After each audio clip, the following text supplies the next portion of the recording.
Wie kann man vergessen, seine Stimme? Genau. 2 Jahre. Mendel. 2 Jahre. Nein, bleib. Bei Nummer, sie gewinnt deinen Platz, nein? That's a clip from the new Holocaust film called Shttl, and you hear Canadian actor Saul Rubinek playing the role of an elderly rabbi in a fictional Eastern European Jewish village. The film is mostly in black and white. The dialogue is all in Yiddish. It's the language of love for Rubinek, his first language, spoken by his parents, who had survived the Holocaust thanks to a Polish family who hid them from the Nazis. Rubinek himself was born in a displaced persons camp in Germany in 1948. They all soon came to Canada, and it was family lore that Hitler was to blame for curtailing Rubinek's father's own career as a Yiddish theater actor, which made it even more of a reason for Rubinek to sign on and spend 6 months working in a specially built set in the forests north of Kyiv on a film that shows the lives of the residents in the Shttl in one single day before the German invasion in the summer of 1941. The film opens this week at the Toronto Jewish Film Festival, and Rubinek will be in the theater in Toronto to discuss it. He's played plenty of Jewish characters before in his nearly 50 years in show business, like the demolitions expert in the recent Amazon series about Nazi hunters, and he's played rabbis too. But this film was even more emotional because he was doing it for his father. And I was very sad that my father, it couldn't see me in this role speaking in Yiddish. That would have been, so he was kind of sitting on my shoulder. I'm Ellen Besner, and this is what Jewish Canada sounds like for Tuesday, June the 6th, 2023. Welcome to the CJN Daily, a podcast of the Canadian Jewish News, sponsored by Metropia.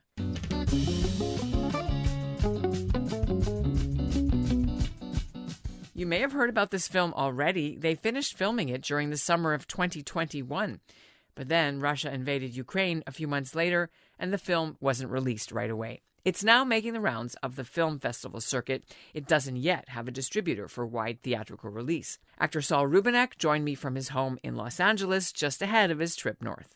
It's good to see you. We had you as our guest back in November during the Zoom days of COVID when you workshopped your personal play in Ottawa for Holocaust Remembrance Day, Kristallnacht, I think it was. Have you been to Canada since our last discussion at all? No, I've been maybe a couple of times. I mean, for one thing, I went back last August to shoot Blackberry, which has just been released. We're here because Stttl is getting its Canadian debut in the Toronto Jewish Film Festival.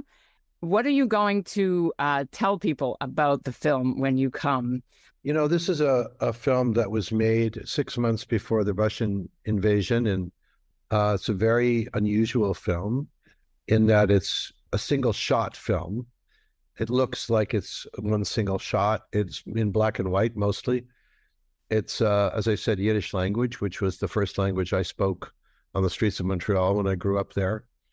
And it's a one day in the life of the Shttl life, which most people know only from watching Fiddler on the Roof, which is not really exactly correct about, in fact, it's quite misleading about what Shttl life was like. In this movie, Eddie Walters, the writer-director, created the kind of life that you would have come to expect in the Shttl life. There were thousands of them before the war all over Eastern Europe, of course, all destroyed. And not only Shttls that were Yiddish, there were obviously little villages that were Ukrainian or Polish or Romanian or whatever. And they got along more or less. But the life of the Shttl was complicated. There were very religious people. They were atheists. They were communists. There were Zionists. There were feminists. And part of the life of that very complex life of the Shttl is depicted quite well, I think, in this film. It takes place on one day in June in 1941, the day that the Germans broke their non-aggression treaty with Stalin and invaded Russia through Ukraine. So it's like the last day of the life of the Shttl. These people don't know it. It's not a spoiler alert. It is what it is. It's kind of important. It meant a lot to me because of, the Yiddish language. My father was in the Yiddish theater before the war broke out. in Poland, and I had never really had the opportunity to speak the first language that I spoke as an actor.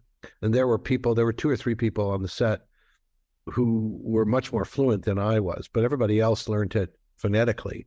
We had quite a brilliant advisor. The lead actor was himself from a Satmar Hasidic community. He had left that community to become an artist.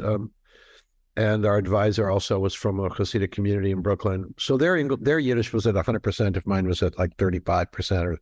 And so I was able to bring back stuff.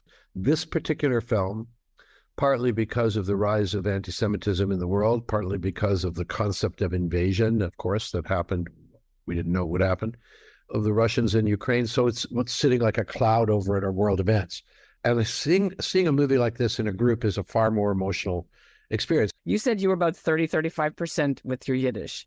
How did you resurrect what you remembered and be able to recite in it? What is that difference between like doing it in English? You know, once you're acting, I mean, I worked on the character with the writer-director first. So he doesn't speak Yiddish. He wrote the whole thing in French. Then it was written in English, and then he had our consultant translate it. So I worked with that consultant on the dialogue, and there was I don't know 25% of it which I wouldn't have known how to really put into Yiddish. But then once I knew it, it's just rehearsing. I mean, at that point, it just becomes part of the character, and it came back to me. Of course, especially if you learn something in childhood, the advantage that I had over the other people who had to learn it phonetically was that we were doing very long takes. So these are very long takes that are stitched together to make it look as if it's one shot, which is quite effective. But in a long take, you might get lost and not want to cut because all this stuff has come before with all these people. And I was able to improvise a little bit because I could speak Yiddish. So if I got lost a little bit, I was able to catch myself and was able to recover, which actors who, of course, have learned this thing phonetically can't do. So there was a difference there. But, really, once I was in it, once I was doing it, I was very comfortable. I was playing this role, although different from anything else I've done. And I've played rabbis before. One was an early film in the 1980s that was a Canadian film called The Outside Chance of Maximilian Glick, which is a cool film, but the growing up but this little boy who's about to have his bar mitzvah, and he's fallen in love with an un-Jewish girl, and what hullabaloo that creates in his 1960s, I think, community. And I played a rabbi a Hasidic rabbi that is hired by this small Saskatchewan community, Manitoba community, but they're expecting a rabbi who looks like a banker, but he looks like a Hasidic Jew, so that really puts them off. This was a completely different person. This is not a Hasidic rabbi. He's just the rabbi. He's the rebbe of the village of the Shttl with tremendous responsibilities given the situation that he's in. So I've had an opportunity to explore different aspects of that character in my life. And luckily, my father had grown up with a very religious father, and he had gone to yeshiva, and he knew a lot about this. So when I was doing the other 2 films, I had my father as a resource. Plus, I was doing this in Ukraine. I mean, I'm an Eastern European Jew, so my forefathers, like many Eastern European Jews, don't just come from Poland. They come from that whole area. Right. I wanted to ask you about that, how going back there and filming in Ukraine with the Babi Yar legacy and the whole, that whole invisible thing that people who are Jewish in your situation, but also descendants, always remember when they see these ghosts that other people wouldn't see. How did you navigate that? Well, I spent a long time. First of all, I was in Ukraine before. I had shot in Ukraine 5 years earlier, acted and helped write a French children's film. So I knew the Ukrainian crew, and I had lived in Kiev for about 2 or 3 months. I was there with my daughter at the time. So I knew a lot about, or a certain amount about, Ukrainian social problems and their continuing fight for independence. I think that Stttl, in its uniqueness, in its very specific very specific take becomes universal simply because it is just about people trying to survive, all with different opinions. I mean, it's about a young man who escapes the Shttl life to try to be a filmmaker in Kiev in 1939, and about him coming back to try to elope with the rabbi's daughter. And it's just a very human story, and I think it relates to other cultures. So that's what's really important to me about being in Ukraine. As I say, not the first time, but it brought a feeling, dressing in those clothes.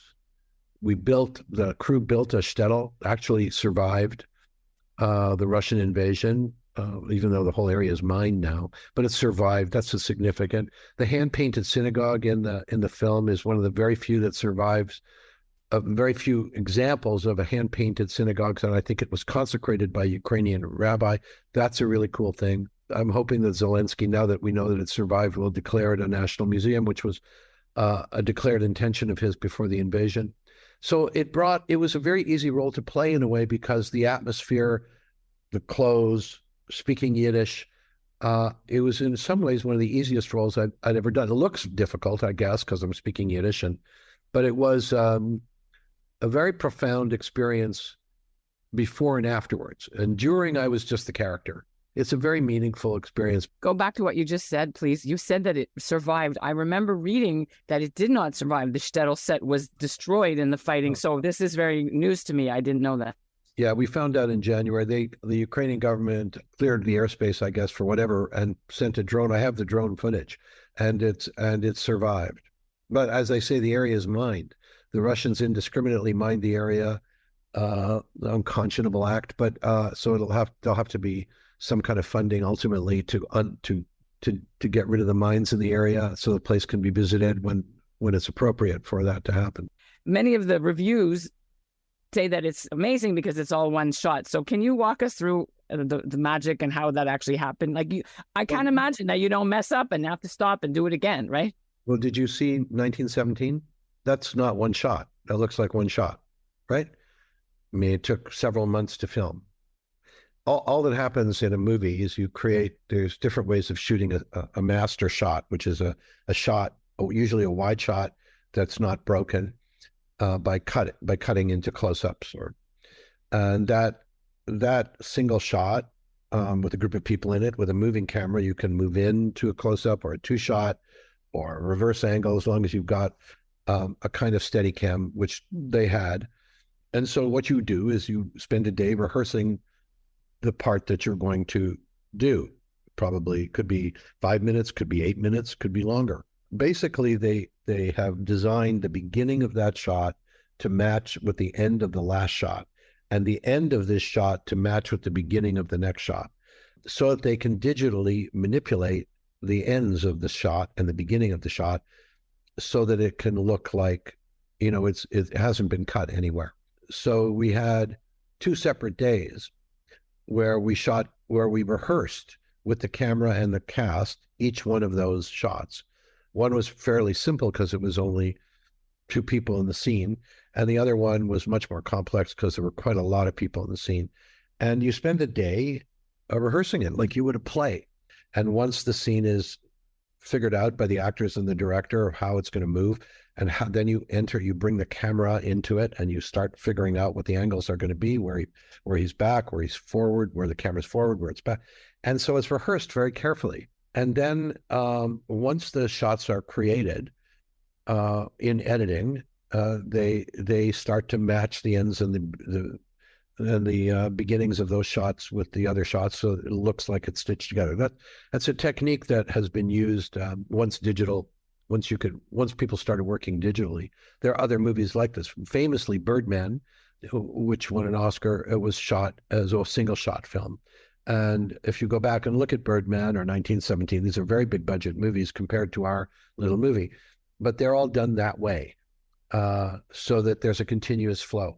Now, the reason for it is usually creative. Sometimes it works, and sometimes it draws attention to the filmmaking. I think in our particular film, because it's real time, except for a couple of flashbacks that he has, it's essentially a real time film it gives a momentum and a life to the film that it might not otherwise have had. So it was a really interesting thing. The other thing that you may not know is that, and I don't remember the name of this book, forgive me, but the reason that film is Shtl and not Shtetl, he left the E out in honor of a French novel written about the Holocaust, where the novelist, in commemoration to all those people who had been lost during the war, left out the letter E throughout the entire novel as an emblem, as a symbol of what's missing. So in honor of that novel, he left the E out of the title, Shttl. I guess that's pretty much all I have for the moment, and we'll see you in person in Toronto. That's great. Thanks for talking to me about this. And that's what Jewish Canada sounds like for this episode of the CJN Daily, sponsored by Metropia. Integrity, community, quality, and customer care. Today's listener shout-out goes to Steve Paikin. He's the host of TV Ontario's The Agenda program. He wrote in to compliment us about our interview last week with Dennis Brott, the cellist and brother of the late Hamilton conductor Boris Brott. Steve, it's an honor to have you on board. And we'll end the show with a bit of a public service message on behalf of us here at the CJN Daily. You might have heard that Facebook and Meta are angry about the Canadian government's plan to start taxing social media companies for sharing news content from Canadian publishers. Ottawa passed legislation about this earlier this spring. It's called Bill C-18, but it hasn't come into effect yet. The Senate is still debating it. Meanwhile, as a pressure tactic, Facebook and Instagram have now started blocking the ability of some Canadian publishers, effective immediately, to publish our stories. So, if you normally get my episodes or other CJN stories on Facebook or Instagram, you might not be seeing them anymore. If you don't want to miss any of our stories, please subscribe to the free CJN newsletter, which sends you all our stories in your email inbox. Go to the cjn.ca/newsletter and put in your email address. Thanks for your support, and we'll talk to you tomorrow.